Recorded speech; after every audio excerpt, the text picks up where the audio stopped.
Guys, today I'm gonna show you the location of pollen filter in Toyota hiace. So simply we need to go to the passenger side, just open that glove box. So simply you can do that,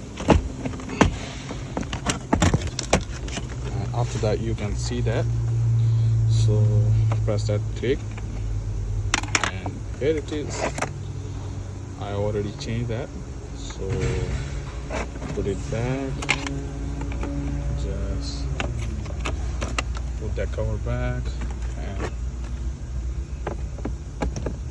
that glove box, make sure that glove box clips are in their place, and then just simply, oh sorry, I'm doing with one hand.